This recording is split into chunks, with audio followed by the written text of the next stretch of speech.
Welcome back to the Must Be Catchy podcast, episode 14. We're 14 weeks in. Can you fucking believe it? Just kidding. We're actually 17 weeks in. We've missed 3 episodes, but that's fine. I'm your host, your main host, the host with the most, Trevor Montreal. I'm doing pretty well, so don't bother asking. How you doing, Alex? I'm doing all right. It's just hoping that John will interrupt me as I'm trying to, do my, introduction here. I saw that. John, why are you so rude? I'm not. Okay. Oh, that was a great cat. You should just all right, John. All right, John. John is our second guest, or at hi. Also, Alex is at Omnidystrophic. You can tell by the words on our thing. We secured 2 guests today and lost them. We keep losing our guests, but maybe we'll have a big guest soon. Who knows? Watch the VOD for a sneak peek of who that might be. John, how you doing? I'm doing all right, man. I'm just chilling, vibing. Our first topic for the podcast that we would like to refer to currently is... Oh, okay, here we go. Sorry, I was pulling up this and making it inside so I can see my chat at the same time. NASA and SpaceX streamed on Twitch. The space launch. I want to talk about that first. This is just sick. It's not a whole lot of drama, and it pulled in millions of viewers, but most of them weren't on Twitch. There's more on YouTube, but most of it were on NASA's website and the SpaceX website. And that's crazy. Do you guys think that's potentially an untapped market that people just don't, like, those people just don't know about Twitch, or they would, or like what do you think? Like, why would millions of people, like, proportionally be on things like on streaming sites besides Twitch or YouTube? Wait, what is the question? Okay, so think about this like holistically. Millions of people watch this space launch, right? And think about it from a Twitch streamer's perspective and a marketing perspective, right? Most of those people, like millions of people, most of them, I would say over 50%, even though I'd say over 70%, watch on NASA.com and SpaceX website, right? Okay. So why wouldn't those people watch on YouTube or Twitch, where like live streaming is like known? Do you think that that's an untapped market for like Twitch streamers in general, or do you think these people like don't know about like live streaming? That's why they don't go to live streaming websites. I think it's people who don't know about it, and like they heard about it and they knew it was gonna be streaming on SpaceX and NASA, and they're like, I'm gonna go to those sites and see it there. Like older people, younger people, people who just don't know, like, because if you're not really in the gaming community, like, what's the likelihood you're gonna really hear about Twitch often? Also, the fact is, like, if you think about it, news articles and stuff were probably posting it either on NASA's website. They're posting a link to NASA's website or SpaceX's website. True. You can watch it here and here. And Twitch themselves, obviously, well, NASA has a Twitch channel, which is crazy, and they also have a YouTube channel. So they also streamed on their YouTube and Twitch channel. So I think SpaceX might as well. I'm not sure, but there's so much like different ways you can watch something now online. It's amazing. I think it should. I think we should keep going in the same direction, as in we don't need to be on one platform. There should definitely be multiple platforms that we can watch and stream to, or watch streamers. Yeah. Having one stagnates the market, and then that one person gets a monopoly. In a sense, it's not really a monopoly, but they get too much power to control their own platform because there's no competition. So they mess things up for the actual streamers themselves and viewers. Well, in terms of competition, do you think it's kind of scary that YouTube gets more views on events like this? No, not at all. No, because I think YouTube live streaming is for more than just games. Like, you can stream games, but like YouTube is such a widely known thing that it's easy to stream like way more things on it than streaming those things on Twitch. Did that kind of make sense?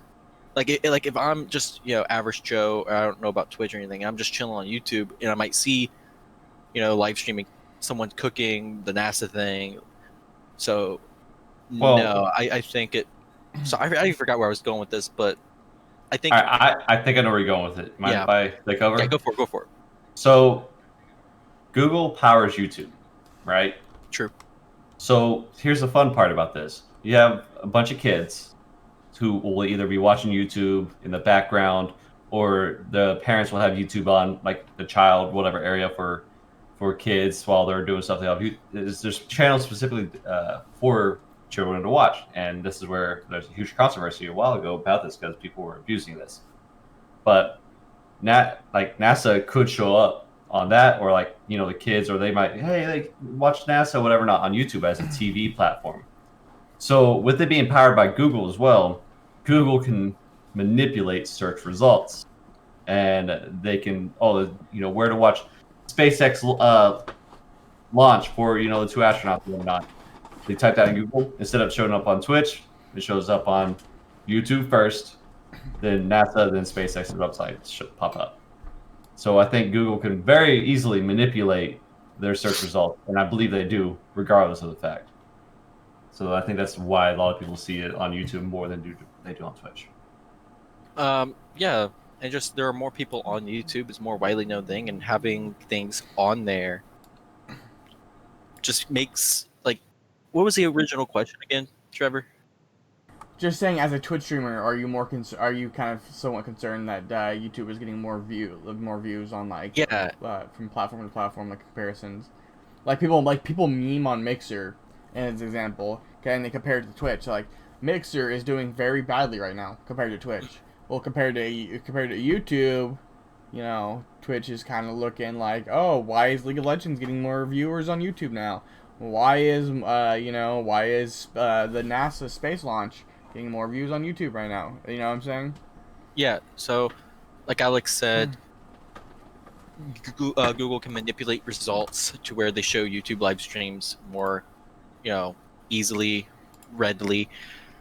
But like also, it doesn't really worry me because like again, YouTube is just so widely known, and there's so many more people. Like the demographic that's on YouTube is way bigger than the demographic on Twitch, so it's possible that they just get more people on there. It's also easier to stream to YouTube, I believe, than it is Twitch, and it's just like, and it doesn't worry me, and I welcome, you know, people streaming on YouTube, especially for NASA stuff or you know everyday stuff. Like it's cool, you know, like it brings more people into it that wouldn't otherwise see it. Yeah. So Mixer though, like that is a direct competitor to Twitch as a gaming, like solely gaming platform, pretty much. So like that's why it's not doing too hot, is because people know about Mixer. They're going to know also about Twitch, and they're going to prefer Twitch. But people who know about YouTube might not know about either of them. And really, it's YouTube. Like you can only do so much against YouTube and Google. Yeah. So like it doesn't worry me, and I even welcome it.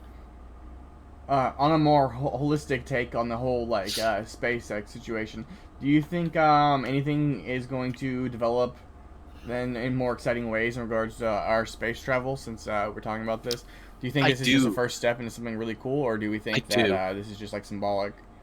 So this is the first privatized, right, space flight Yeah.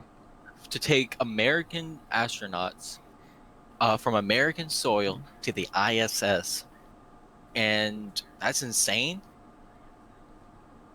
I can't remember the last time that we launched a spacecraft from American soil, especially astronauts from American soil.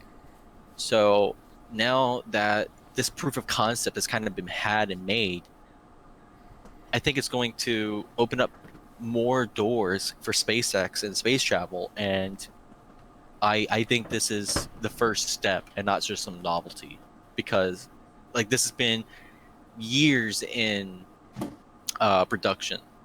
So I don't see why Elon Musk would stop. I think he's just going to keep going with it, and I think it's gonna hopefully do crazy cool things for space travel. So I think we're back on track to where we were when we went to the moon. We just caught back up. We've been launching rockets into space for satellites and all sorts of other hardware, but we're just now getting the space infrastructure to a point where we can actually start sending astronauts back up. And most of that comes from reusable rockets. SpaceX pushing for obviously a more privatized space industry, which is something that we've been pushing for decades, which we knew would work out better, but the government kept on. They didn't want it. They wanted to have as little competition in space as possible during the, you know, especially the Cold War, because it was easier to track and document all sorts of all space flights into space. But now that we got the infrastructure set up to do so, I think we're going to be seeing a lot more launches. Especially, we had a proof of concept that we could send up astronauts up to the ISS into orbit quite easily and have a reusable rocket at the same time. I believe the Falcon 9 was the first stage was reusable, right? And it landed back. Yeah. Yeah. So we're not only saving costs on that, we're also saving time on the manufacture of first stage rocket boosters and just rocket boosters in general. Which means now that we have this infrastructure set up and all these landing pads, you got landing pads out in the sea, you got landing pads on land. Like it's just like we have such a great thing going on right now, and I think we should keep it going. And I think that's what's going to happen. It's just going to keep pushing forward. Well, that's good to hear. I'm glad you guys have some optimistic takes on it. I'm a little sketchy on it, but we'll never know. I don't know. But I think I've just been disillusioned that we haven't gotten much into space in my entire life since we landed on the moon in '69. See, the thing is, which by the way, privatized space care is the most American fucking thing ever. Not space care. Privatized care. space. Yeah, I'm that much into healthcare privatization, but privatized space stuff in general, like that's American as fuck. First of all, Yeah. second of all, because it's privatized, that and like working with NASA, like that allows more to be done and focused on it through the private sector. So instead of like hoping the government cares about space again, we have a company that cares about space and doing stuff in space, and them doing stuff there, like that's our whole goal. I think they're going to keep pushing for it. They're not going to be like, oh, we did it. We got other things in the nation to worry about. They're like, this is our sole focus. We can only move forward. So I think that's why it's going to move forward, and it's not just going to be the one-time thing. Yeah. Also, the fact is, like, usually when a government comes down for, projects, there's so much bureaucratic tape that has to be cut through for a project to get into space, especially through NASA and the organizations, because they not only do they, hey, we got this idea, we want to go to the moon, all right? They put out a bid to several different companies, like, hey, make a moon lander for us, design all the rockets, stuff like that. Now, those companies now are going to invest millions into designing and prototyping and doing all this stuff for, a moon landing, all the rockets and all that stuff to get to space. Now, if they know, obviously, hey, we're going to be using these rocket boosters. All right, let's look at the payload. So, there's so much information that goes into that. So it's time consuming. But now you don't have one company wasting millions on it. You have multiple companies wasting millions on it just to get a bid. And that could take years. Then once they get that bid, they have to build a prototype and so forth. And that could take more years. And then they finalize the project. And you look in a decade, at minimum, if you go through government. Yeah, which to build off that is kind of why, like, the first moon landing, it being done in such a small time frame is kind of amazing. Because, like, well, it was also a point to the Russians, like, look, we can get up to the moon. It's like don't mess with us. It's like, yeah, we haven't been doing much, but it's like we can fuck you up. Like we got the ability. Yeah. But like, yeah, it just when we want to do something, we can for sure, and we can do it quick. But like that's not what's going to happen now that we're not fighting for the Russians in the Cold War to get to the moon, which is why I think, again, for the private thing, part of it, not having that tape, not having that, having like the sole focus, as we were saying, it's really going to push it forward and not have to worry about, years and years of just getting the funding and getting it all set up. Like it's set up. It's like we could just only go forward, kind of. Yeah. All right, we should probably pivot off this topic because we have a lot of topics today. We don't have to go through many of them, like too deep depth of detail. But one of them I really want to talk about is that, like similar to the last time we had this conversation, chess is popping off, and the big Twitch chess tournament is happening this week. Yeah. So the big tournament's happening like today. I think it's even happening right now. I don't know if you guys how much you guys want to go back into this detail. But chess tournament right now is getting over 40K viewers. You know what I mean? That's like the equivalent of like a fucking like the best week ever for like OPL or like the Oceanic League of Legends, which is kind of nutty if you think about it. It's a chess tournament with streamers. So I don't know if you guys have any thoughts on Can I come kiss you? Yeah. I have pretty much. Have Have a good day. a good day. Love you too, Sorry. Kelsey. John says he loves you too. Love you guys. Bye. Bye, Have a good Chelsea. podcast. Bye. But yeah, I don't really have an opinion on the Twitch thing. I think it's cool. It's gaining popularity. I'm not sure if it's going to, pop off and stay popped off. But it's interesting that it's doing a thing. I don't really have much more past that than just think it's interesting. Do you think I think since we've already this is well trodden ground for this podcast. You guys a specific question I want to ask you guys. Do you guys think for non-professional, non-good, obviously non-GM level players, there will ever be a market for non-popular streamers to grow? Because what as a new streamer, imagine you're a new streamer, right? And you want to play chess, but you're at a very low level of chess. Would you ever be able to gain an audience just being low level? Because every streamer that's popping off playing chess has been either GMs or large streamers who already had audiences who are just having fun while their streamer is bad at chess. You know what I mean? Yeah. That's what I'm worried about as the category as a whole. No new streamer in my mind could just go through and just be starting at 600. Oh my god, I climbed to Challenger, aka GM this year. You know what I mean? That just doesn't happen in chess. I think I don't know about never, but it could. But yeah, I think it's just like any popular competitive game. There are going to be big streamers who play it and pop off because people are liking watching their big streamer play this game. Or it's going to be people who are really good at the game who pop off and people watch because they're really good at the game. I think it's just going to be like that. I think, regardless of it, chess is a game that you can significantly improve on. It's not like it doesn't. It takes reactions and stuff like that. But it doesn't take the reaction times of first-person shooters, RTSs, stuff like that. Unless you're playing obviously Blitz, but you could accurately provide data on your improvement while playing chess. And that's defined by your ELO. Yeah. So what you're saying is it's more accessible? It's more accessible to everybody. Yes, you can be blind and play chess. Okay. True. You be this, the disability it's a game where disabled people can play so easily.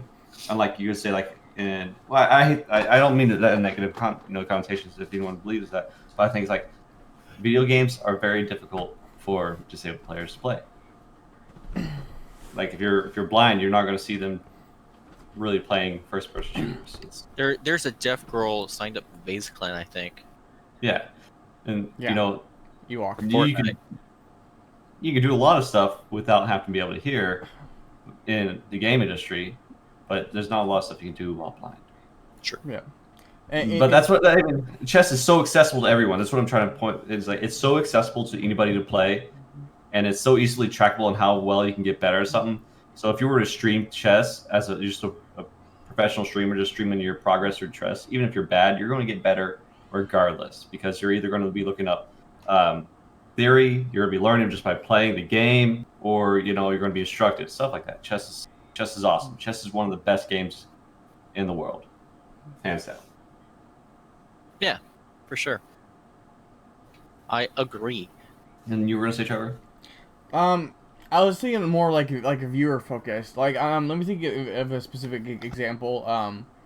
If you guys know who CDN is, or somebody I don't know, even somebody like Moon maybe, they're imagine if they were a new streamer, right?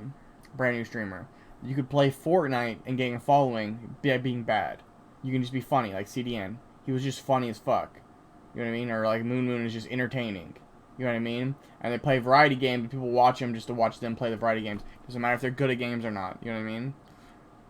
But if you play something like if you're a new streamer in something like Valorant, no one's gonna watch you unless you're just really, really good. You know what I mean? Or super, super entertaining. When you come to chess, will anyone ever watch somebody who's just really, really entertaining, but they're just playing chess in the background?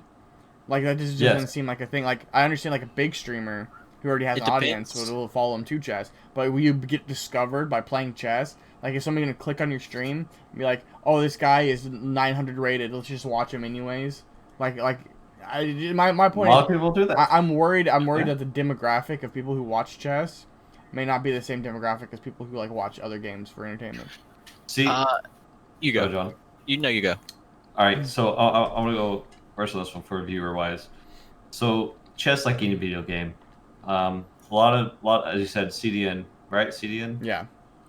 So he's funny. Like people watch him because he's funny. You can do the same stuff while being playing chess. Like you still be entertaining, or you can also be like willing to learn. So if people are hopping into your chat and you're 900 elo, whatever, and you're just ignoring chat suggestions or whatever, not like when you review your game, you're just ignoring chat or stuff like that. People are going to respond to that and be like, "Well, this streamer is it's a dead stream. You know, you're not responding to chat. You're not doing anything." So it's all about entertainment factor as well when it comes to Twitch. So as long as you're entertaining and you're showing a willingness to, improve with what you want, what you're playing at, people are gonna stick around. I pretty much agree with that. Like, I think it depends on what kind of entertainment you provide as well. Like if you are just sitting there and like you can't really do much entertainment based off like talking about the game, but you can make it entertaining by your thoughts processes and like you could be trash talking at the opponent like oh motherfucker, that was a stupid ass move, why'd you do that, like shit like that. So like it definitely, well, I don't know, but like you could just you can make it entertaining in certain ways, and I think it depends on what kind of entertainer you are. Like you can't really do funny stuff in chess as you could like in Fortnite and still like have fun, because like most of what you having fun chess is trying to outsmart the opponent and winning. And like Fortnite, you can like just mess around and like do crazy stuff and still have fun doing it. And that could be the entertainment factor of Fortnite, but the entertainment factor of chess is going to be different. So it just kind of depends on what kind of entertainer you are as a person. I think Moon, starting off, like depending on his charisma, could possibly have actually popped off just off the entertainment factor as he got better at chess.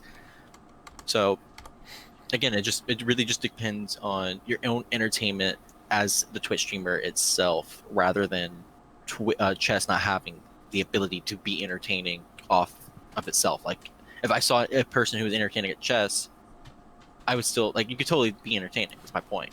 It'd just be a different kind of entertainment than Fortnite or Call of Duty or whatever. Yeah.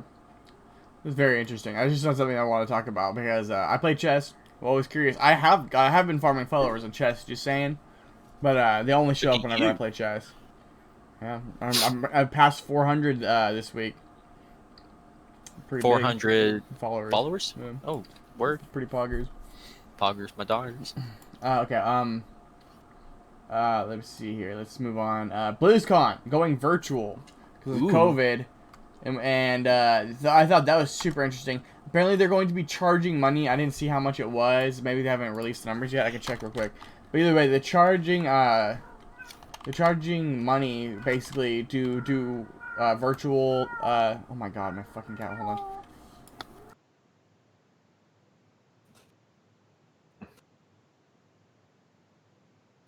Cat's going to Yeah, eat like every here. 2 weeks. You know that, right? So get her spayed.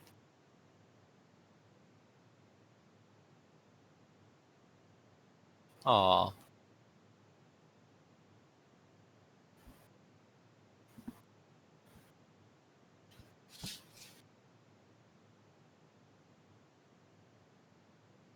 So BlizzCon. Yeah, I'm not saying like an immediate price point or whatever, but there is a they're probably going to be selling tickets to BlizzCon, and it's going to be basically a Twitch stream that you pay for. Like that's extremely expensive. I want to know your guys' thoughts on that. Like in particular, I think it's a good idea them going online. That would be a good opportunity to get a lot of hype if they made it free. The fact that they're going to be charging for like the BlizzCon experience, while they generally put like the most important stuff for free anyways, like on their Twitch stream, is I find it's going to be pretty interesting. I just don't see how they would do that. Like, okay, you pay. Like, what are your perks? I'm assuming they're going to be like doing virtual tours and such. That sounds kind of lame. I'm not gonna lie. That sounds kind of lame. And Yeah. then you just got me going. I'm not gonna pay money to virtually tour a facility. Like, no, I'm not doing that. I'm not even that interested in BlizzCon to begin with. That sounds ridiculous. If I ever paid for BlizzCon, it would be for the convention aspect, not to tour a fucking facility or whatever the fuck. I don't. You don't think they could do it in a cool way, like maybe like online chat rooms with a bunch of different like developers and stuff. Like imagining Maybe that. what I would pay $60 for. Say like they create a room, right?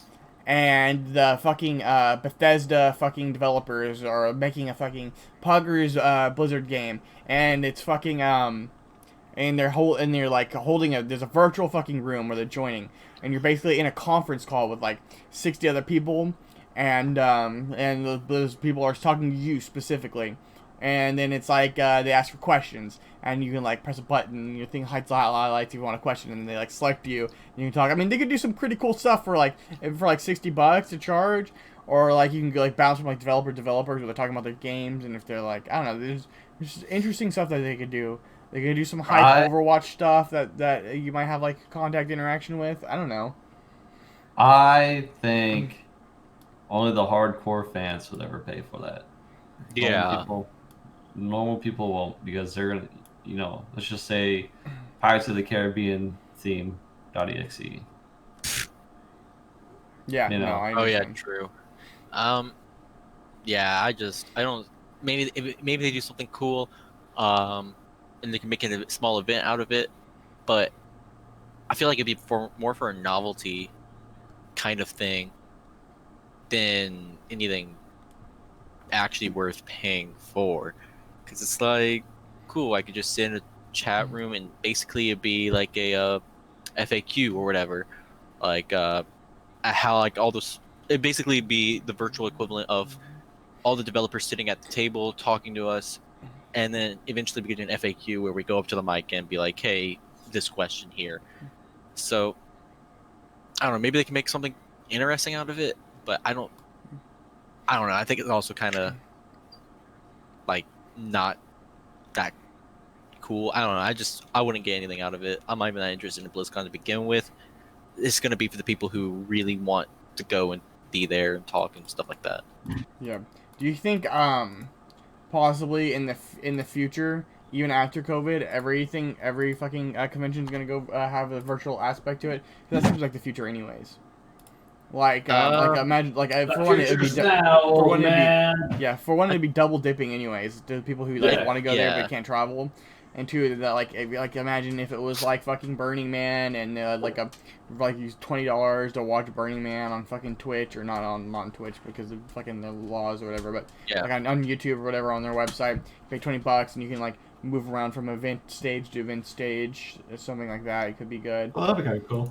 I mean, it might be cool that like gives the virtual aspect possibility in the future, again, like for people who can't travel and can't make it, but it would have to be like, I think, heavily discounted, because like you're not even there, you're just watching something. How much are we talking? How much do you think a ticket to BlizzCon virtual or like concert like $10, dude? Like I don't think it should be much at all. I guess Because I'm not even there. Like my experience is through a monitor. Like I could just wait for someone to record it and post it later. Yeah, that's another thing. I would not pay more than $10 for a virtual experience. Chat interaction too, though. Oh, cool, chat interaction, like whatever. Like I have a feeling Trevor was paid to bring this content up. I wish, dude. I wish we were taking sponsors. That's the next big step. Okay, next step, get John McAfee on. Oh wait, I ruined the surprise. Then we use that to springboard into bigger guests. Be like, look, we've had big guests on before. And once you want to be on a show that's big guests, then we trickle it into fucking sponsors. That's easy. Next thing you know, we're gonna have our own shoes that sell at Walmart and our faces on the side of Red Bull cans, boys. Oh, only can wish. Oh, you mean like this face right here? Oh yeah, you still got the ninja can. That's the goal. Oh, look at that. That's why Alex keeps it, because he thinks my face is gonna be the side of a Red Bull can someday. It's still not Drake, all right? Still not Drake. That's gonna be worth a lot of money Nice. someday. For sure. But yeah, dude, Open Red Bull can of Ninja Space Boys. oh, yeah. But yeah, I Well, would not. it's really not going to be worth a whole lot because he kind of didn't he go to Mixer? Yes. He did. He's a That 4K viewer lame-o. Andy now. Actually, I think he might be 3K viewer Andy now. No one cares about Ninja anymore. He literally committed career suicide. True. Well, not like he's suffering. No, he has his money, but he has career This is my fucking suicide. tirade. He was already a multimillionaire, you know what I mean? Like, people don't realize, people say that, oh yeah, rich people get depressed too. The reason why rich people get depressed is because they don't have anything to strive for in life. The reason why people stream on Twitch, whether regardless of like it or not, but people stress over viewer numbers, is because they're growing. They have something to live for. Like, he's being like, oh yeah, I'm gonna become even like a huge, like $10 million, $20 million. Yeah, but like, what's gonna make him happy now? He's just gonna like chill and watch Netflix all day now that his career's dead. You know what I mean? That's the thing that bothers me the most. That people once you have like $10 million, getting $30 extra million isn't worth fucking 50,000 viewers. You know what I mean? There's no way. And like self-satisfaction and like career growth. I think he was too stressed about the numbers. I think he was like giving himself mental problems, worrying about all of it and popping off so fast, so soon. And that may have been played, a part in it. And he might actually like the smaller numbers now. Who knows? Yeah, I mean, depending how we don't know how long the contract is. I don't, at least. Depending how long the contract is, he might manage to come back to Twitch. You know what I mean? Oh, they're all gonna come back to Twitch. they all are, especially Shroud. Shroud doesn't give a fuck about staying on Mixer unless they offer him the bag again, which they won't. Because they didn't bring. Yeah, Shroud. Well, no, they just didn't bring the number. Yeah. Well, they also didn't bring the numbers to Mixer that Mixer thought they probably would have brought. Oh yeah, 100%. That's why I said Mixer is doing it, and then it did not. Mixer isn't any bigger. So I think in relative size, Mixer's actually shrank to Twitch because Twitch is growing at a faster speed than Mixer's growing. So, in terms of relative size, they're actually like shrieking against Twitch. Let's move on. Something that is very, very interesting that I wanted to talk about. I decided against actually just going into details about like the Doomer stuff or that's happened. So let's talk about something that like. Just go through this quickly. No, talk about like an interesting aspect that touches us. Obviously, a lot of protests have been going on for the stuff that's been the stuff that's been happening. Something I found interesting that actually is in our realm is that their protests have been streaming nonstop on Twitch, which has been crazy. And something else that I was curious and actually checked out myself is that whenever you go incognito mode, and I suggest you try it now, and I'll even try it now to see if it's still working. But on incognito mode, if you go to Twitch, and then it goes to recommended channels, my top recommended channel, and maybe it's just me, but it's also on my girlfriend's, is the protest channel. So maybe you guys check that out and see if it's the same for you Doing guys. it right now. What happened? Yeah, go to incognito mode and go to Twitch, and go to go see what your top recommended channels are. And I wonder if that's like, if for me it's the protest channel is the top one, which I thought was interesting. Yeah, so recommended just chatting channel. The first one is protest later today at Haas and Avi. Where would I see what you're talking about? It's called Woke. It's the Yeah, one I that see gets- Woke. Live yeah. channels, we think, woke.net is the first one for me. Yeah. What about you, Alex? If you go to Twitch on incognito, what's your top channel? Live channels we think you may like. Yeah. Yeah, woke.net's See? the Isn't that second interesting? place. No one's talking about Yeah. this.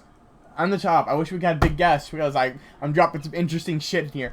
But not only are the Twitch people streaming the protests on Twitch, which is Monka S, apparently, because that's just kind of like in Ice Poseidon level category of the shit that might pop up with the camera in regards to violence, people literally getting murdered on camera.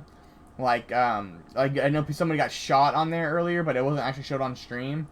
But like a bunch of crazy shit's happening. Like people are getting tear gassed on it, and not only that, Twitch is promoting it to the new users. Like we all went on incognito, which doesn't save any personal information. Our top channel is the protest channel.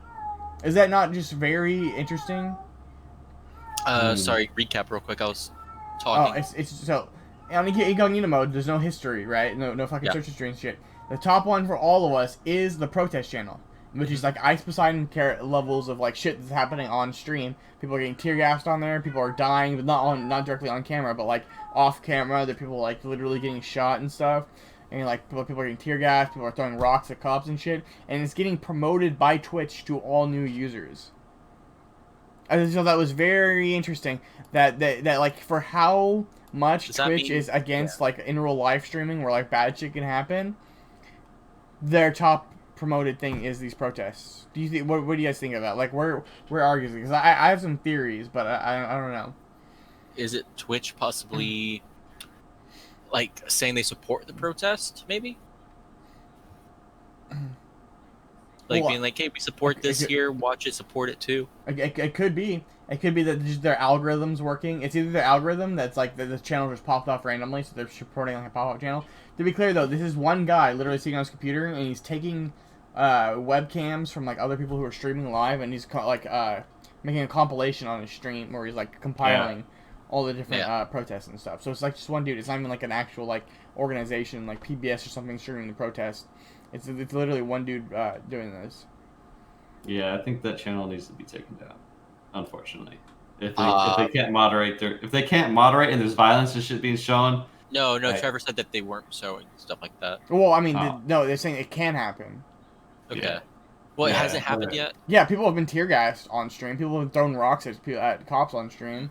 See, I'm gonna say a hot take. I think in the wake of everything that's going on recently, it should be left up, even if violence and stuff, because it's an important thing.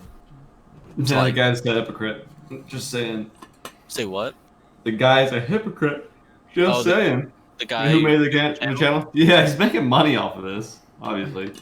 Yeah, I mean, I can see that for sure, but I don't know about it. Anything about Called him specifically. woke.tv. Yeah, It's I even don't on my know. normal recommended channels now.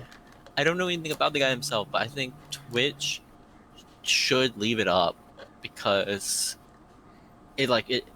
whether you like it or not, it does show the protest and it shows you the reality of it. And a lot of people otherwise might not see these things.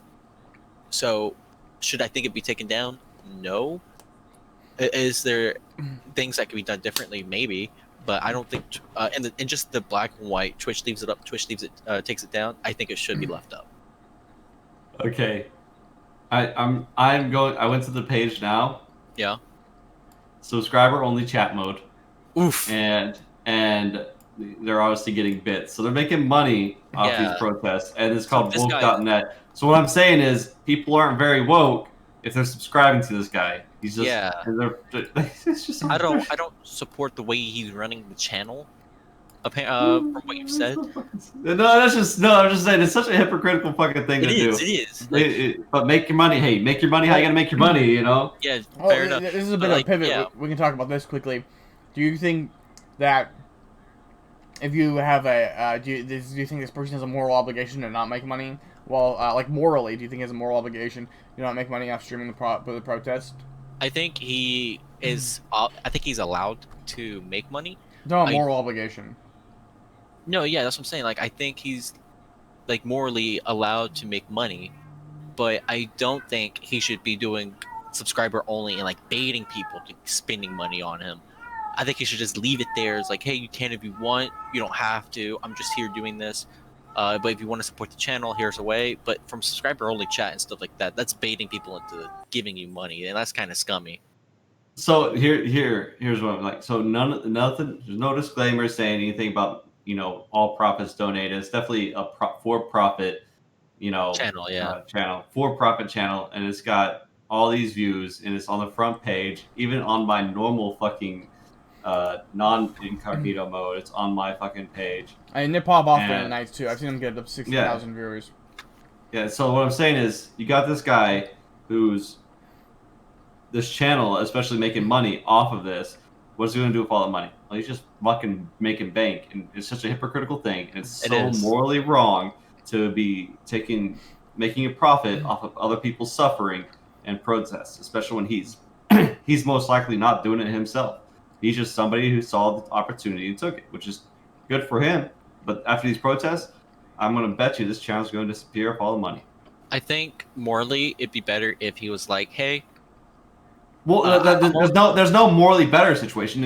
It's black and white right now because there's no if ands in this. Is it morally? Is it moral or is it immoral? It's definitely immoral. Well, I'm saying there's nothing that makes this better. No, there is, and what it is he takes the money enough to just keep the channel alive, or like even if like he made this like his full-time thing, just like to keep him like living, or whatever, and then the rest. The extra profit goes to. Well, he's not doing it. I know that. But your opinion in this, like, if he did it, your if statement does not matter because it's not going to happen. We know it's not going to happen because he's just not going to do it because he's obviously a type of person that's going to make profit off of this situation. So I'm telling you right now, there's no ifs in this. There's definitely not. It's someone who's being immoral, and he's going to keep being immoral. Yeah, no, I agree, but I'm saying. But like, I know what you're saying. I know what you're saying. Situation, I think. Your hypothetical situation does not matter in this situation. It just doesn't. Well, I think he just wants to talk about his hypothetical situation as opposed to like if it's like. I'm not gonna say it's hypothetically likely. I'm saying like, if he wanted to be morally ethical in some way, more so than what he is now, because he is being immoral, he is being a hypocrite about it. I'm saying if he wanted to, though, this is the steps that he would probably have to do to be more morally ethical. I'm not saying he will. I'm not saying it's likely. I'm just saying that this would be the way to move towards that. And I would be okay if this is what he did more than what he is doing now. Yeah, but it doesn't make what he's doing now more okay. So, no, it doesn't. It doesn't at all. So it's funny because as far as do you think Twitch should ban this channel off of their content? But Alex, you think they should not allow this channel to exist because of its exploitive? Oh no, content for sure. It is exploitive for sure, but it's a moral. I mean, it's a legal gray ground, I guess you could say, gray area that Twitch would like if something. Yeah, but Twitch doesn't need legalities to cancel a stream. If they're like, this is exploitive, right, you can just say goodbye. You know. Well, I don't know the legalese for Twitch on this situation. You know, but they can kill any stream that they want on their platform, regardless. Yeah, but like it's easier to protest the channel if the channel's promoting violence. Yeah. And if he's like, there's no disclaimers in this thing or whatever. He's clearly trying to do this for a profit and it's promoting violence at the same time because there's no disclaimers, nothing like that. Violence happens on the stream. He doesn't do anything. Chat gets all hype about it. It's for sure. It is what it is. Yeah, make your money somehow, Twitch. So to be clear, you think this channel should be banned? I think it should be brought into question. For sure. And I think Twitch should definitely review it, and if they have reviewed it, but I just think it's a hypocritical channel. I definitely won't be viewing it. It's definitely a hypocritical channel, but in terms of the Twitch thing, I don't really see it personally as promoting violence, because to me, promoting violence would be like, hey, we're gonna go beat people up for content, right? This is more so showing violence. I hope to God the channel condemns it. From what it sounds like from Alex looking at it, they don't. No, they don't. Which is terrible. Which is terrible. But I think showing violence in terms of protest and showing the reality of it is not promoting violence. It might not be content Twitch wants on its platform. But I don't know. I think I don't even know if it should be 18 plus, but either way, I don't think it's promoting violence, and I don't think the violence being shown, anyone's gonna see it and be like, oh, I want to fucking do that to people now. You know, so I think it's a little different than someone going out and beating up homeless people or dumping water at people on the mall or shit like that, you know? Mm-hmm. So in terms of that, I don't think that's if they did bring into question, I think that's like the area they would go into it with. Okay. So so I want to touch back on this. Like, a lot of the stuff, is showing a lot of good stuff in it, and a lot of news people are like small time news networks and stuff like that. A lot of small press is covering a lot of this. So yeah, that's a good thing. But he's still making profit off other people's content. True. So I don't know if that's also a problem, kind of. yeah, you're making Yeah, a profit off of other people's content. He's That's also kind of to be clear, he's restreaming these people without the yeah. permission. So that's kind of that's against Twitch terms, isn't it? Well, those people aren't streaming on Twitch. Most likely, they're most likely streaming on Periscope or YouTube. on YouTube. It's getting picked Facebook. up. It could even be streaming on Facebook just to their friends. You know what I mean? Instagram There's a couple of Twitch streamers in here, but yeah. Yeah, but you have to get explicit permission from those people on Twitch, or more specifically, those people streaming on Twitch. If they explicitly said "do not restream my content" from this guy, then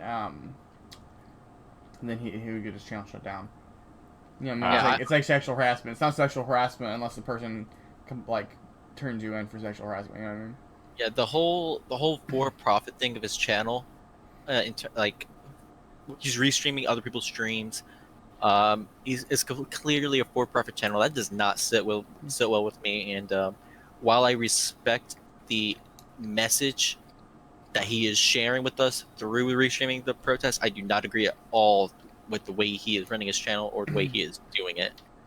I think we should just wrap that one up. Yeah, we got really segued into that one, but yeah. Well, talking about the protest, Jake Paul was arrested at the protest. It was just hilarious. I saw that.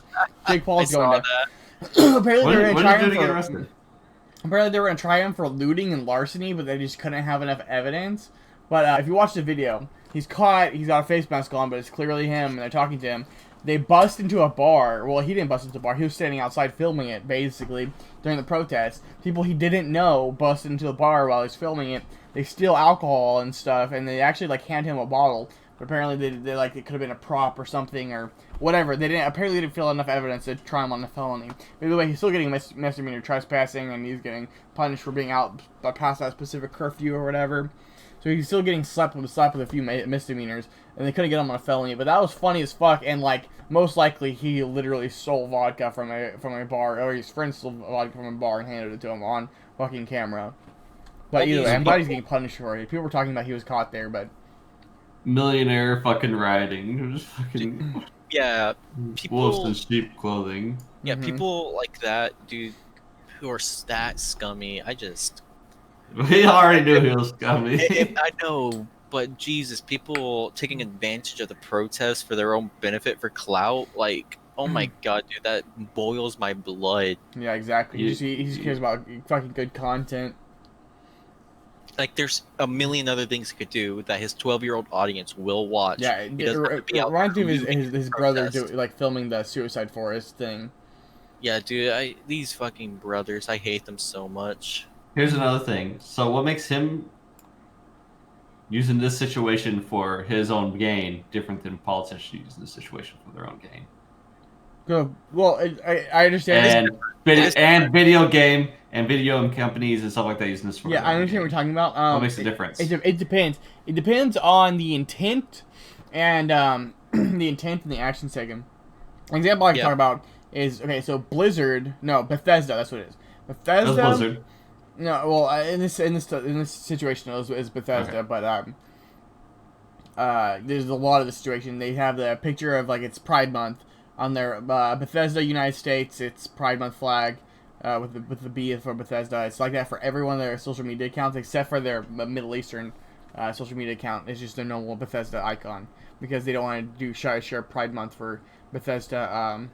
Fucking Middle East, obviously, because it's the Middle East and they are against homosexual marriage and stuff.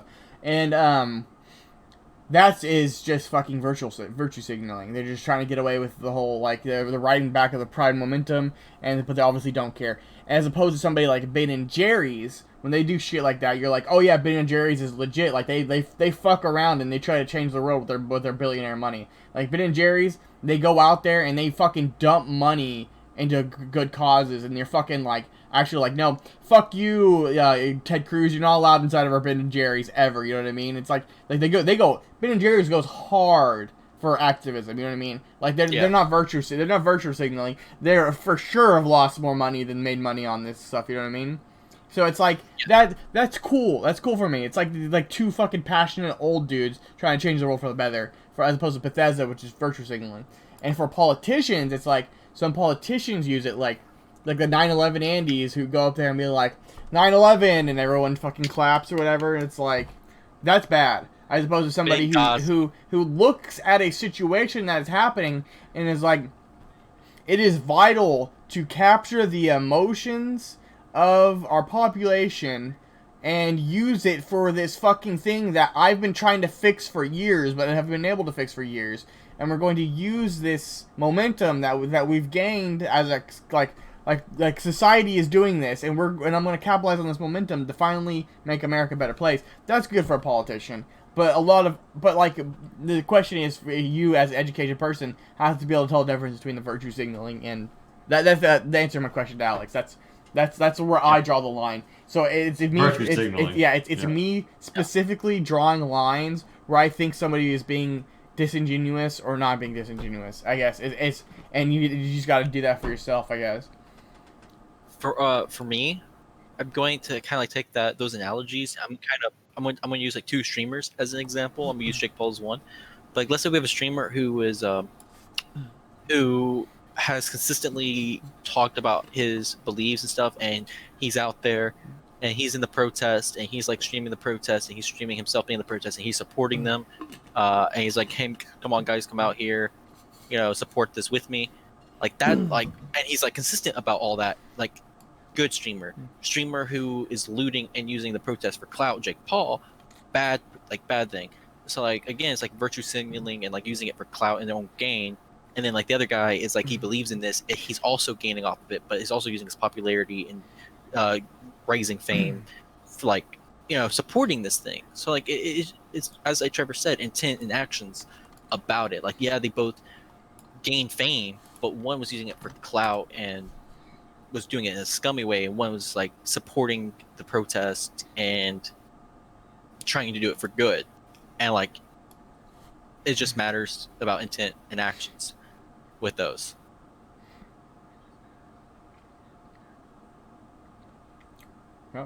Yeah, well, I'm in agreement with both. I mean, you've heard mine. Like, so I don't like people who use it for virtue signaling. Yeah, people do that like, hey, a guys, lot. Look at me. I'm all for it. And then like, as soon as I get the it's over, it's like anything Blizzard, Blizzard does. I never talk about it again. Yeah, anything Blizzard does, anything Bethesda does, anything like fucking, I don't know. It's just public marketing. Yeah, PR. It's like a marketing tool to them.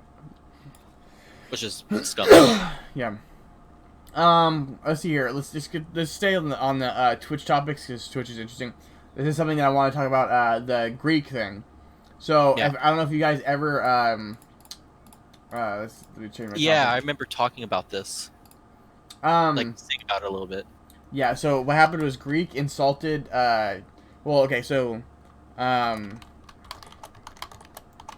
so what happened was years ago when Destiny's fiance met Greek, apparently like he was rude to her and stuff, and she said that on stream like about 2 weeks ago. Then Greek went back hard at her, just like talking shit about her, like saying like, who is this again or whatever, and he said specifically is like call her Destiny's pet. That's what he said. Because obviously, if you don't know, Destiny's in like a weird polyamorous relationship where he basically just bangs a bunch of chicks and she's one of them and he has like a harem or whatever. But either way, and she was really offended by that. And then, as you know, Greek's on TSM now, and somebody donated to him saying that like, hey, what you said, calling her a pet and stuff is just over the line and stuff. I'm contacting TSM sponsors, and he fucking immediately like canceled the dono as like it was reading on the thing and just banned him. Then he went like on a 5-minute thing where he specifically banned him from every single large streamer's chat because he's a mod in all his chambers. So he banned him from Soda Pop's chat. He banned him from fucking Nick and Melena's, and fucking banned him from like Nims and Forsons and fucking Tyler Ones. Like that guy just permanently banned from all those channels. And since they updated a new thing, he can no longer see the chat for any of those. And he's IP banned, so if he makes a new account, he can't do that. So basically, just by sending that into Greek fucking basically like made it to where he can't chat in any of his favorite chatter streams again, unless he like changes his IP and makes a new account. and obviously he might be subbed to Soda Poppin on his not on his main account for like 6 months, and he's gonna ruin his 6-month streak because he has to make a new fucking account that he didn't even get banned for. And that's something I want to talk about. That's not ethical. So I think my take on it is, okay. First of all, I want to say that I never liked Greek. I always thought he was kind of an asshole.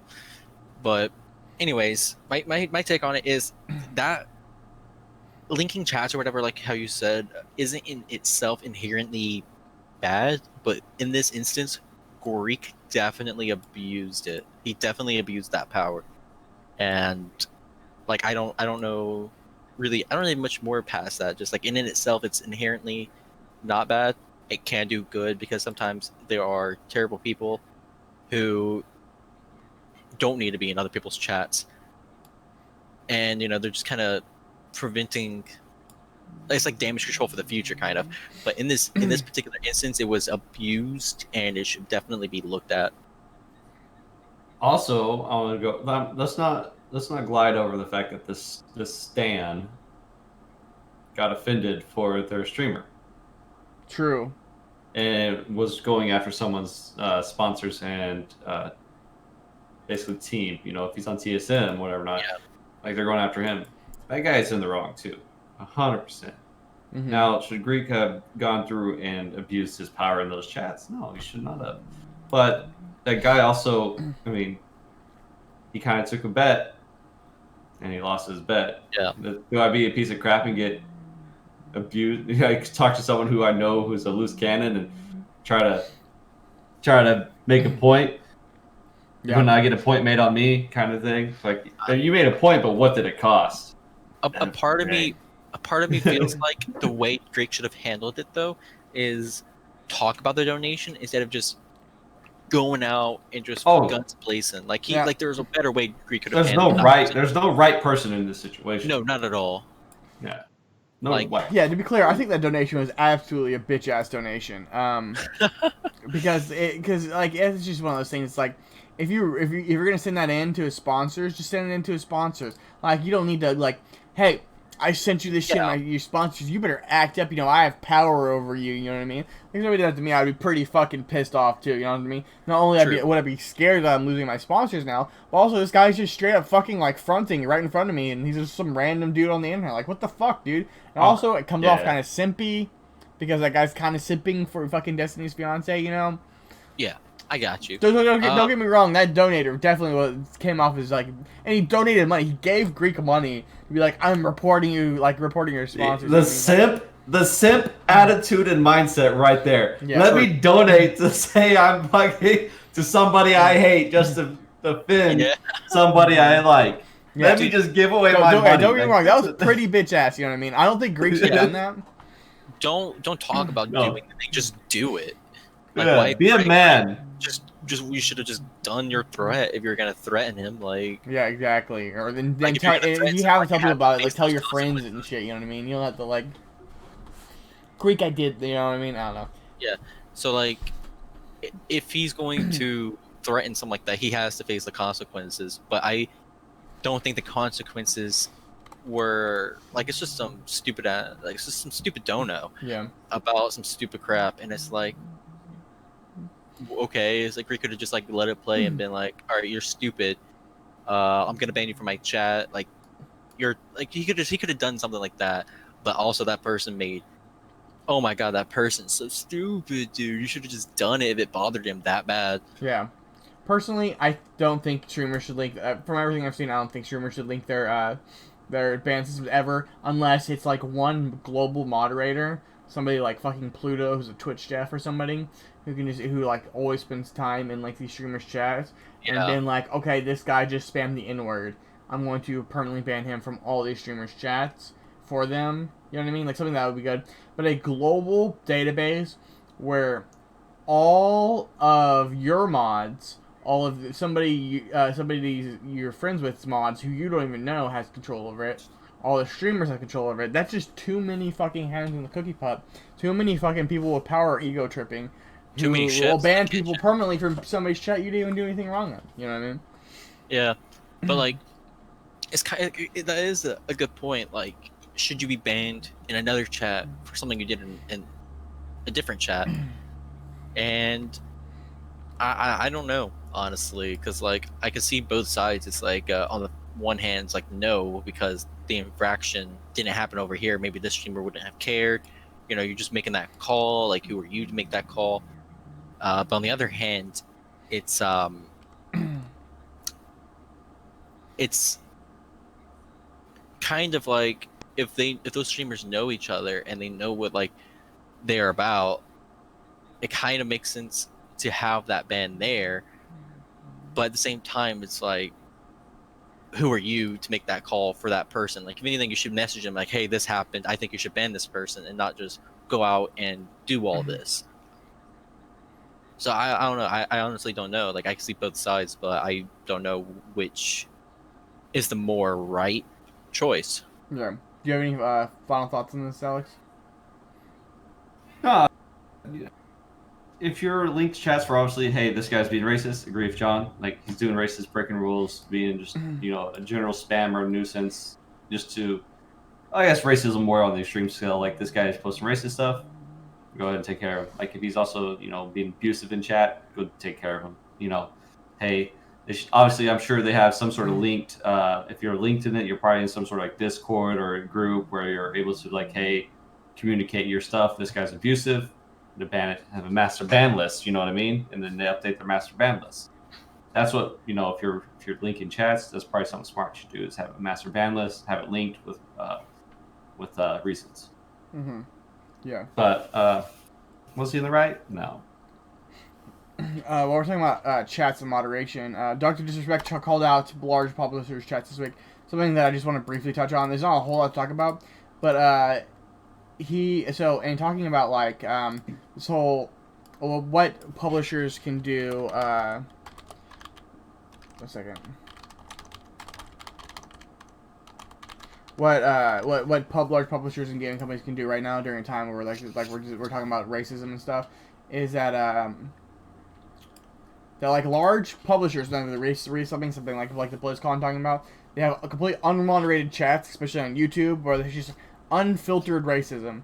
And if I like the clip if you guys want to watch it, but basically he's calling out saying that like large companies, and this leaks over to small to streamers too, like with big unmoderated chats, could do a whole lot more to moderate the chats, which famously Dr. Disrespect has like the hardest moderated chat on Twitch. Not only in the sub mode, if you fucking say anything like forcing CD, you get banned. You mentioned fucking obviously him cheating on his wife, or filming in the bathroom, or anything like regardless anything bad he's done. Make fun of him like if he dies in the game, you just get permanently banned. So he's obviously for an extremely moderated chat experience for there. Do you guys think he has a point? Have you guys noticed like the extreme racism on YouTube Live in particular? No, I never. I never do it. I never have cat up. Yeah, I thought it was interesting. I definitely think that more, especially large streamers, can do more to moderate the chat. Do you think that large streamers are directly responsible for what's said in their chat? I don't know about directly, but I think they do have the responsibility about what happens in their chat because, and Moon's actually touched on this some, but the way he curated his chat from being a small streamer to what he is now has been largely involved in all of it, and he takes a very, as I said, involved stance, and like he lets people know what's okay, what's not okay. Like he himself does that. He lays it out very clearly. So I think, yeah. As a streamer, as a leader of your group of people, you should set out standards for them to follow, and they don't follow it. Yeah, but a lot of streamers, I think they don't do that. Is the problem. So and then their chats kind of run rampant. Like Forsen is just nothing but spam most of the time, and that might be what he likes. Maybe that's like what he's okay with. And, yeah, but you could still say that's a good moderated chat. There's never been racism, and if there is, it gets banned. For sure, but my point being is like, do I think the streamer can be held, responsible for what's said in their chat? Not necessarily, but do they have a responsibility to be involved in their chat and let everyone know what's going on, and take initiative and be like on the forefront of their chat. Like, I think that's important. Like, I think that they do have that responsibility. So they have the responsibility, but they aren't necessarily responsible, like, necessarily. Do you have any thoughts on this, Alex? No, I think I said it. Right. Yeah. We can move on. I'm probably just going to delete this Farkas scandal one because I don't think Nightcore is ever going to end up coming on the podcast. This is the second week of that coming on in a row, so Right. Feels you bad. should delete it because I don't even know what's going on. yeah, I'll just delete it. FBI. One second, I want to talk about Uzi. Want to grace over? You want to grace over like 3 of these right here, the Kumo and FBI and. Yeah. I was just gonna do that in the super list. We just quickly wrap up okay. for the quick wrap up or whatever. But there's just something I want to talk about, the Uzi thing. Uzi, the most famous ADC player in the world ever, is retiring from the league, and not because he's bad, and not because like he's getting older. He's because of debilitating illness from gaming. Oh, really? Yeah, so basically, he was already obese. He gamed so much that his hand got fucked up. He had to get a bunch of surgeries in his hand, so he had to miss most of last year's gaming season. And he got carpal tunnel so bad he had to get surgery and shit. And they had to use the substitute ACC. Then he's obese because he's just been playing. He plays like games all day. He doesn't move. He doesn't have any activity. He just eats bad food, and he gave himself really bad type 2 diabetes from gaming. And I just thought that was crazy. That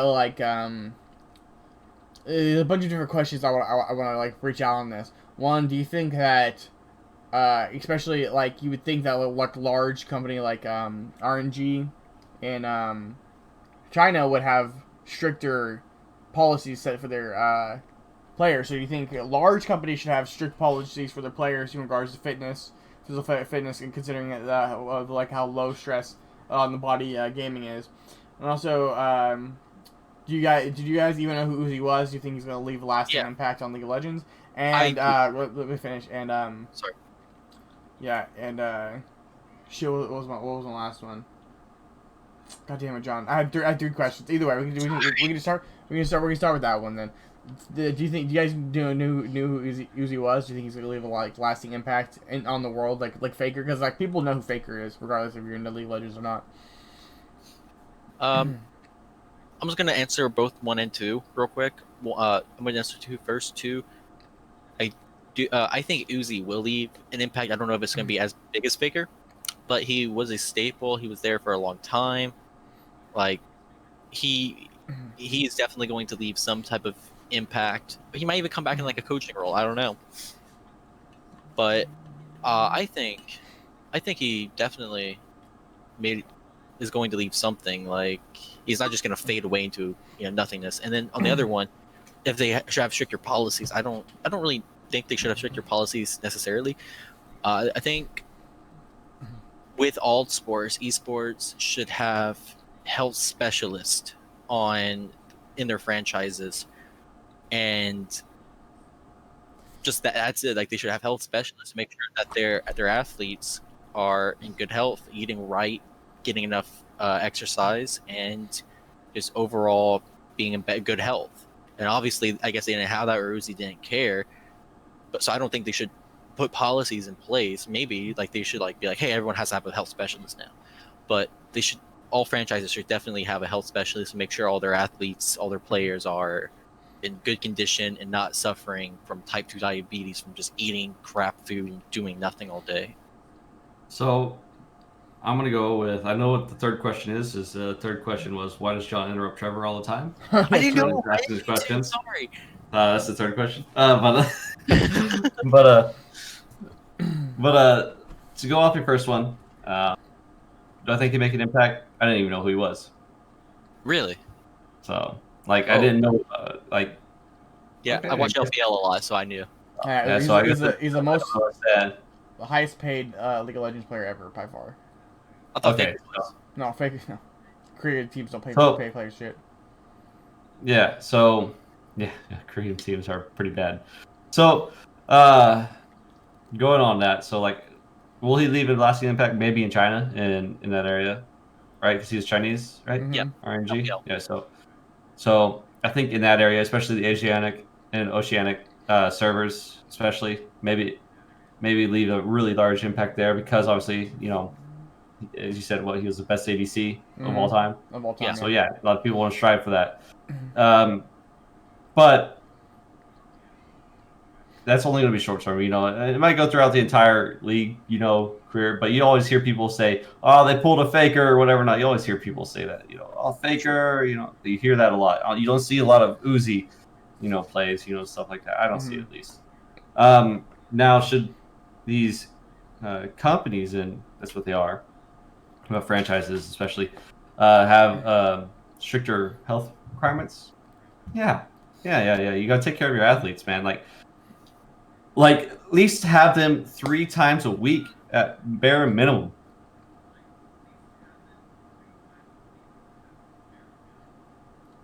John is just like, but he was, Yeah, I was getting fucked up.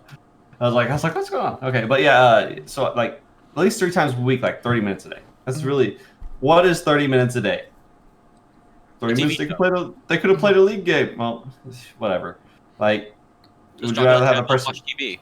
Yeah, would you rather them have a high like a better chance at being cognitively, invested, because that's what exercise does. It says there's proven facts that if you exercise, usually right after like a 5 to 10 minute brief walk, you come back and your cognitive ability just kind of skyrockets. You get back into the zone. You refresh your brain, and stuff like that. You kind of reset, and you are able to get back into doing everything you're concentrating on, stuff like that. It helps concentration. So not only that, great cardio as well. You can just better health benefits for that. I mean, there's so much negative consequences to being unhealthy, especially being overweight. There's medical consequences. People don't like to talk about it, but like there's, as you said, he got type 2 diabetes, which is type 2 diabetes. self-inflicted diabetes. Yeah. Which is crazy to hear that, oh, you can give yourself diabetes. Yeah, you can give yourself diabetes, guys. So yeah, they should have definitely stricter health requirements, especially, if he's the best ADC you got and he has to retire because he's of a failure in health, due in part because obviously his poor choices. Yeah, it's his poor choices, but you could have prevented that and you could have had a very strong ADC. You just really lost a lot of money there. Oh yeah. So yeah.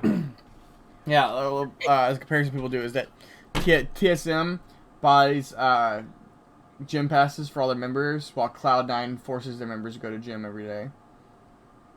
That's what people say. Like, the comparison is that, like, do you think that it's enough just to buy gym passes for your players, or should like they be forcing them to go? I think what Alex says, you should be forcing them to go.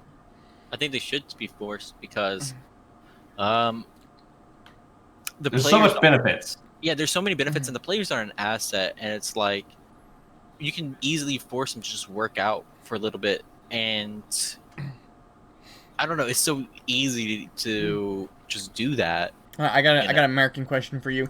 Do you think it is unconstitutional to force somebody to go to gym as part of their contract? Like you say you have a contract to play League of Legends. Do you think it is not morally wrong to also force somebody to do something outside of their job? Like, what if John, you started working at fucking Hot Topic selling shirts, and they're like, yep, you gotta go to the gym for 30 minutes every fucking day as part of your job. Like, what does working at Hot Topic have to do with, like, I could always go to the gym on my own? Like, do you not understand, like, you not see that maybe that there might be, like, a thing? I got this. You go for it. He's not contractually complied. Yeah, obligated. He's not obligated. Contractually obligated. Contractually obligated. He's not. You sign a contract. You're signing, hey, I will go to the gym, and if I don't, my contract is up for termination. or considered for termination. Yeah. If you don't uphold your terms of your contract, that's how they will legally get you to say. So you think it's fine as long as it's in the contract?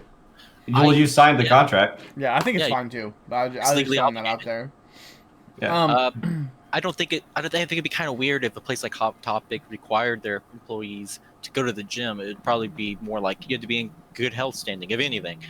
But for a sports organization, yes, I think it is appropriate to have a contractual obligation to be in good fitness, good health at least. And if part of that is we are going to go to the gym every so often, and you sign that, like, that's on you. Like, you could have read it, you could have not done it. It's about branding as well. Our players are healthy. Yeah. Our players are healthier than yours. Yeah. We're not gonna lose them. I think to touch on, so we can wrap this up. Cloud9 also requires them to go to a 1 hour a week book club that they're forced to go do. Do you think that's too far? If it's in the contract, no. Like, in terms of like making them, but in my mind, like, is that weird? Not really, because it's also about mental health. Like, you can't be your whole life about just league. It's important to be mentally healthy as well, and books are a good way to be mentally active and healthy, and especially discussing those books and your thoughts and opinions about it with other people. Like, it's good mental stimulation, and having that is going to improve your play. Like, it will. Yeah. It's important to be good mental and physical health, and it sounds like C9's doing that for their players. And if the players don't like it, well, they're being paid a lot of money to play video games, and you're also being taken care of, and it's they probably don't mind it. They probably enjoy it, if anything. A quick pivot on this. Alex is in the military, obviously. He's required to be in a certain amount of physical fitness level, obviously. Wouldn't that be kind of fucking annoying if the military made you go to a book club once a month? I mean, once a week, Alex? No. I mean, as long as you're paying you for it, yeah. I'm getting paid a lot of money to sit, talk about books. All right. So, let me pull this up for you. All right, I want to do a quick summary for you. Yeah, and while he does that, it's like you're reading a book, and like you can learn a lot from reading books. Like, it really does make you smarter from just reading. What if they made you read Twilight? Sorry? What if they made you read Twilight? Well, I mean, I wouldn't enjoy Thoughts? Twilight, but I mean, like, just reading, being exposed to new words, new thoughts, new concepts. What if they made you read Mein Kampf? Again, just mental stimulation is what it's all about. Just being smart. It depends on the books. I would definitely not read that. Well, maybe not in the military, but I think Mein Kampf is an important book to read at some point for some people. Oh, do you? Yeah, it's a part of history. It's an important part. It's what is it? No. What was it, John? Dude, I think it's important to read books like Mein Kampf to understand, better understand elaborate. different things. Yeah, but people reading Mein Kampf creates more Nazis than it does open-minded about it. History is doomed to repeat if you don't understand it. It's important. You can understand something without reading propaganda. You know what I mean? No, dude, you can understand that Pyongyang sends out the Nazi regime, which launched World War II. It's an important piece of history that I think should be read. Now, I'm not saying. I think the Dyers and Frank is an important part of history, but you don't need to read it. No, I think it's important to read it straight up. Like, it's important to also be given the correct context of the book. I don't think you should just see the book and fucking read it. Like, you should be given the context of what the book is. Have you read Mein Kampf, John? No, I haven't, but I'm also, not the smartest person. I'm a history person, but I think it would be an important piece of literature to read within the right context. Do you have what you want to show us, Alex? Yeah, give me a second. Okay, we can move on to the super list since there's gonna be light topics anyways. The biggest thing on the super list, obviously, is the Trump tweet. The Trump executive order. That whole thing makes me so mad. Pretty big deal. Twitter hit a Trump tweet for glorifying violence. You had to actually physically click on it, and since then they put on more warnings. By the way, since that they did that, Trump got all pissy and said didn't make executive order. And the executive order, if you didn't know what it did, it directs the FTC, which is headed by Ajit Pai, you know, the guy who fucking ended net neutrality, to consider taking actions in cases of complaints received by the White House of political bias on social media, and then take action for deceptive acts or practices against such cases.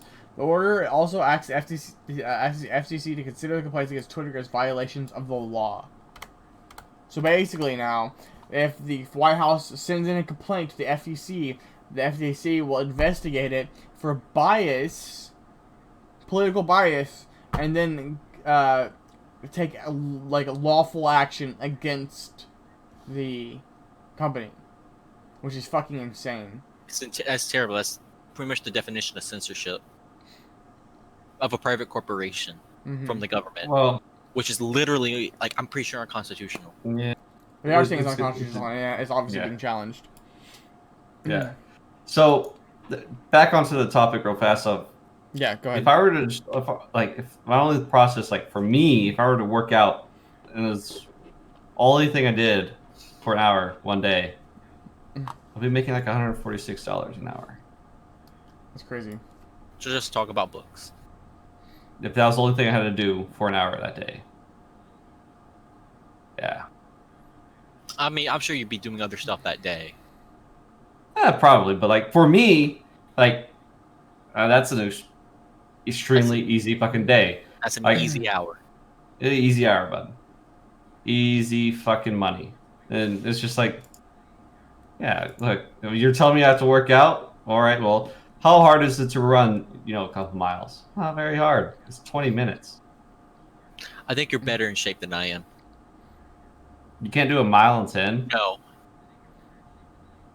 Literally, the only thing that stops you from doing that is doing it more. Stopping. No. Your mentality. It's 100%. It doesn't matter how much in shape you moving. are. It's just about how strong you are in your head. I don't think you understand how out of shape I am. No, it doesn't matter. If, obese people can run 10-minute miles. They just have to not stop running. Yeah. Okay, I could, if I paced myself just right. I'm sure I maybe could do it, but I get dizzy from just 12-minute miles. Just keep moving those feet, bud. Okay. Drink more water. Just don't stop, forehead. No, yeah, no. Okay. You guys, I take bad care of myself. I know. Okay, since we're super listening, Drink more water. Since we're super listening, we gotta move on. But any specific thoughts about the Trump tweets? I mean, executive order. I think it's unconstitutional. I think if it actually does go through, we're super fucked. True.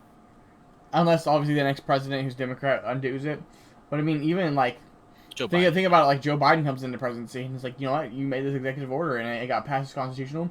You know what, I'm gonna fucking smash any person who is like a Republican saying shit that's biased on fucking Facebook. You know what I mean? It's like, yeah, maybe you shouldn't have done this, motherfucker. You know? Yeah, it's literally setting up the future presidents for very easy power control. And that's why I think Trump is setting up the next president, either be him or a Democrat. He's setting them up for an extremely powerful position. So checks and balances are do you have any thoughts on this, John? Yeah, I think checks and balances have gone out the window, and I think okay. So my hot take is that Trump is a bumbling fool, and he's done all of this. And he's setting a lot of precedents. He's doing a lot of stuff. My fear is that a smarter, more evil person comes later on and takes advantage of everything that happened, and it just gets worse and worse. And I don't know. It's just it's terrible to think about. Like, imagine if like an actual intelligent dictator had a Senate behind him that refuses to convict on whatever he did. Like Trump literally got away with things he should have got impeached for. Imagine if we had a president who also had a fucking Senate who refused to impeach no matter what, who just literally started police stating us and just like murdering citizens for fun. You know what I mean? That's why I think the Senate should be an opposite of what the party is in presidency. People don't vote that way anymore. I mean, it typically happens during midterms. We just got unlucky this section. Like Obama had an entire Republican Senate for his entire tenure, except for his first 2 years. So, but to move on, New York Governor Cuomo signs executive order allowing store owners the right to ban any consumers that enter without wearing a mask. That seemed like a given to me, but I'm glad they actually went on it. Obviously, I think stores should have a policy. They already have like a no shirt, no shoes policy. If you enter, like they ban you, no mask. Obviously, I think that they should already have the right to that. That was my opinion on it. I don't know your guys' opinions on this. People have wildly varying opinions. Some people say it's too unconstitutional. Kelsey's workplace, even though you're supposed to have a mask on, he's not making them wear employees wear masks, even though it's against the law here because he thinks it's unconstitutional. So thoughts? My thoughts are every private-owned establishment reserves the right to refuse any customer service for anything. I don't see why not for anything, obviously. No, for anything. I think they reserve the right to refuse a customer service for anything. They are the proprietor of that establishment. They have that right. If they don't want to give you their services, why do they have to? Just so you think a store should be able to ban somebody for being African American? Well, not for anything like that. But do you think? I mean, actually, yeah, technically, yes, they have that right. If they do not have that. They absolutely, for be clear, they absolutely do not have that right. That is strictly very unconstitutional. That they cannot do not have that right. I mean, I get that, but like at the same time, it's like if it's a private owned thing, and they don't want to, like, they could totally sue them, and then that be they win that for unlawful discrimination for sure, but. The general thing I'm saying is, if you own something, you don't have to serve anyone anything. And if you are a racist person doing that, like, I think you should be boycotted and not have any business whatsoever. But so you actually think during the civil rights era, whenever African Americans weren't allowed in restaurants because they're considered second class people, the government didn't have a social responsibility to force people to open the doors. I'm talking about ideals, not reality. I'm talking about ideals. So you think ideally that racist people who own businesses should be able to force African Americans to not use their services? I'm talking about in an ideal world, people would recognize that is a racist place and boycott it and put it out of business. Unfortunately, that's not the way the world works. So the government has to be like, hey, stop being a racist cunt, and come in and be like, hey, stop this. You have to give this person service. But in the general scheme of things, if someone comes in and you're like, oh, I don't want to serve you right now because, well, I mean, like, there are certain things, but like for the most part, like, they reserve the right to refuse a customer service. Like, if you're being a dick, like, I don't have to serve you. You're being a dick to me. I don't have to give you, I don't have to reupholster your seats. I don't know. So in a general way, I think, like, they didn't have to put a law in banning, like, if someone walks in and I'm like, hey, you need a mask, and they're like, I'm going to sue you. Like, what are you going to sue them for? Like, this is their own, and that you know? Yeah. I think, as you said, like, during a pandemic, like, this is something that should be stressed, is like, if it's like a fallback, emergency order kind of thing. Like, look, the governor's saying do this. We are now requiring you to do that. And if you don't have one on, you are no longer allowed to be in the store. We're not going to service you until you have a mask on. It's like no shoes, no service, no shirt, no service kind of thing. You know what I mean? It's hygiene. If you're unhygienic, you're spreading disease. I think you should be shunned out of, having services. Okay. I live in the state of Florida, so most places are no shoots, no shirts, no problem. That's just a little anecdote. Yeah. No, we have to move on. Hey, Brad, cannot look at your phone lock screen without a warrant now, says a judge. That's very interesting. Yes, I support that. I support it. 100% support it. 100%. Yeah, it's like, because your lock screen can sometimes scroll messages if you don't have it set up properly. Yeah. And if they touch that message, they can view it through the lock screen. Kind of thing. There's stuff that you can view through the lock screen. Like, there's also little ways where you can get into information, like, say, your camera gallery and stuff like that off of certain actions. Okay. Well, I don't know if they fixed it, but they used to be able to do that. I think they did. I just want to just quickly, since it's super list, quickly present you guys with a couple scenarios. Obviously, I think it's good because I think any information it's unconstitutional. We have this already. That's the whole reason why you can't unlawfully search somebody's house without a warrant. You have to have a reason to do it. You have to have a reason to search them with lock screen. That makes sense. But the thing is, like looking through a window, if a police officer looks through your window and sees somebody clearly kidnapped and tied up, they have reasonable cause to get a warrant to search your house. Mm-hmm. If, say, like a FBI agent sees a clear sign of text, the person is like a fucking pedophile and has like child porn on their phone or something, or like they're planning a terrorist attack, do you not think that is probable cause to fucking immediately search the phone? Probably on the same queue as you here, John. Go for it. Okay, so I'm gonna use your analogy for the window thing. Police officers aren't going from house to house just looking in the window waiting to see a kidnapper. They're going to a house for a reason, and then they see it, and then they take actions from there. People aren't going to be looking at, like, if you have someone's phone, there's a reason the police or the FBI agent has that phone. It's because it's the phone of a suspect or something of that sort.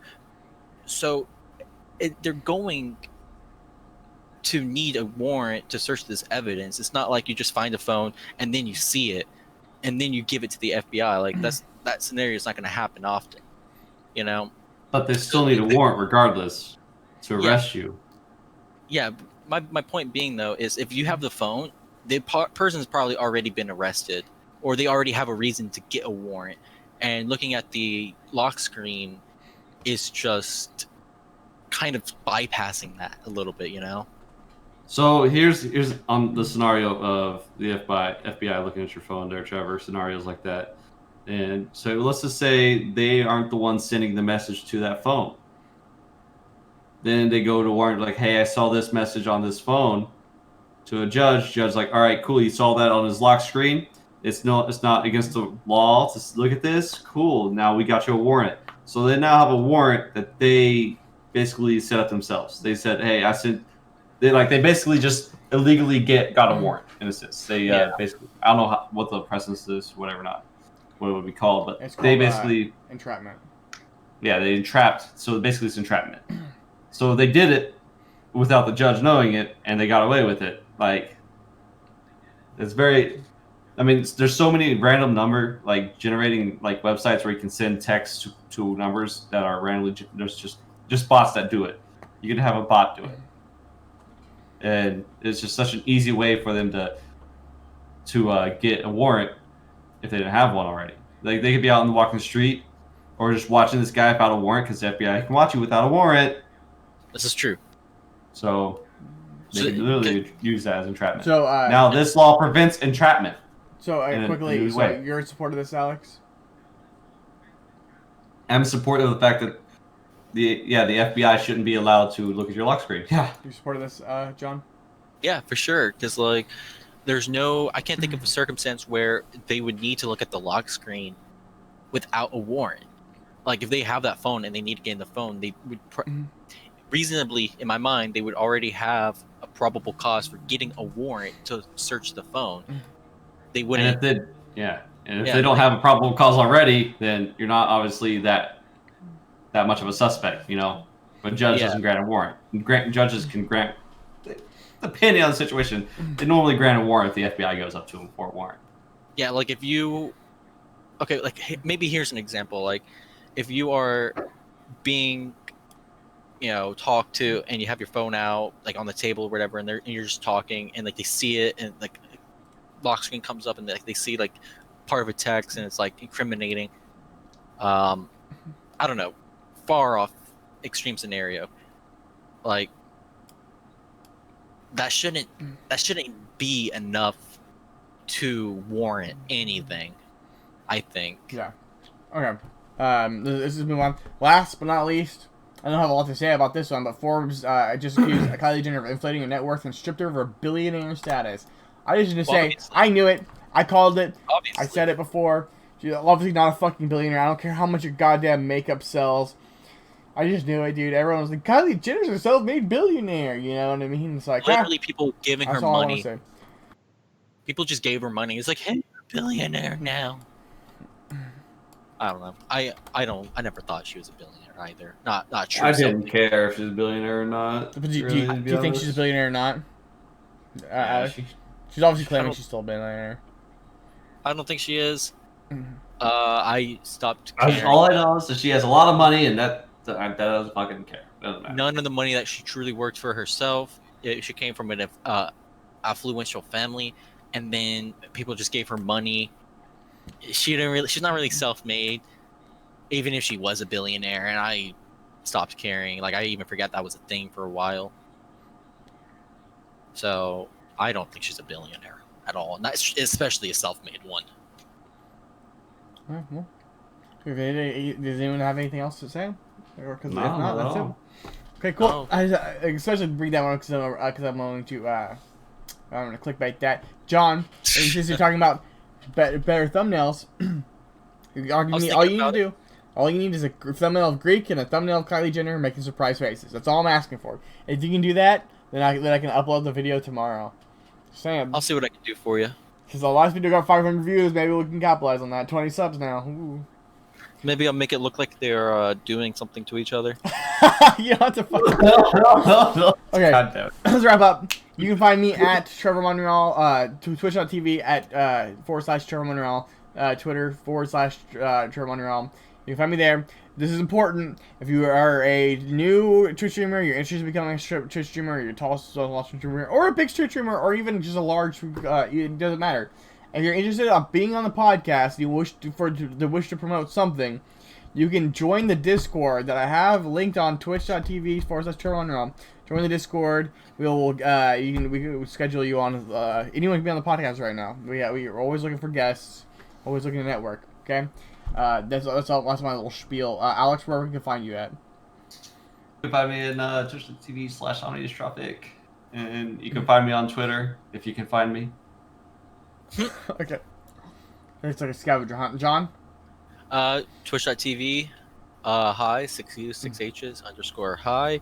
On there, you can join my Discord and find my Twitter. And my Twitter, if you just want to look at it, the official hi. And it's 1U, 1H, hi, all one word. Alright, I think that should be 6 U's, 6 H's, it. 1 I. Not in my Twitter, no.